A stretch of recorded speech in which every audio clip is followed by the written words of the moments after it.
और बहुत सारे आउटकम के साथ आज हमारी ये समिट आगे बढ़ रही है।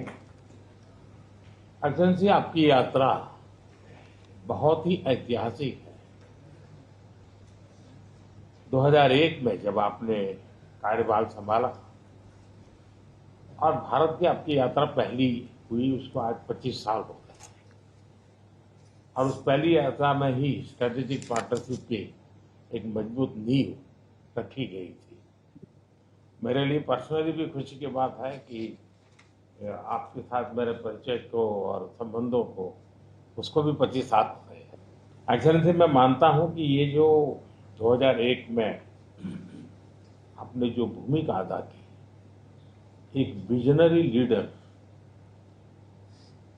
कैसे सोचता है, कहाँ से शुरू करता है और संबंधों को कहाँ तक पहुंचा सकता है, इसका एक उत्तम उदाहरण भारत रशिया के संबंध है। एक्सेलेंसी, यूक्रेन के संकट के बाद हमारी लगातार चर्चा होती रही है। आपने भी समय समय पर एक सच्चे मित्र के रूप में हमें सभी चीजों से अवगत कराया है।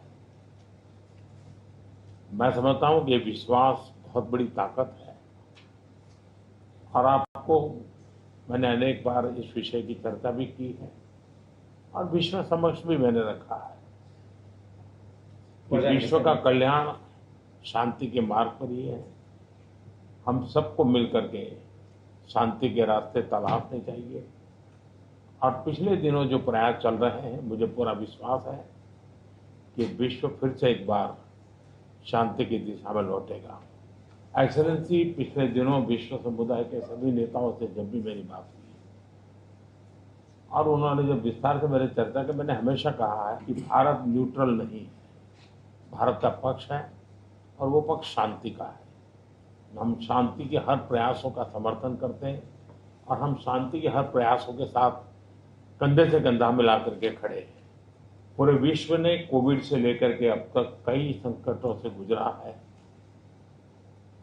हम आशा करते हैं कि बहुत ही जल्द विश्व को चिंताओं से मुक्ति मिलेगी और एक सही दिशा में प्रगति के राह पर विश्व समुदाय को एक नई आशा पैदा होगी। एक्सेलेंसी, मुझे पूरा भरोसा है कि आज दिन भर हम अनेक विषयों पर चर्चा करने वाले हैं। भारत और रशिया के आर्थिक संबंधों का अधिक विस्तार हो, हम नई नई ऊंचाइयों को प्राप्त करें, ऐसे बहुत ही आशावादी आउटकम के साथ हम हमारी इस मीटिंग को आगे बढ़ाएंगे, ये पूरा विश्वास है। माय फ्रेंड, मैं फिर से एक बार आपका फिर से बहुत बहुत स्वागत करता हूं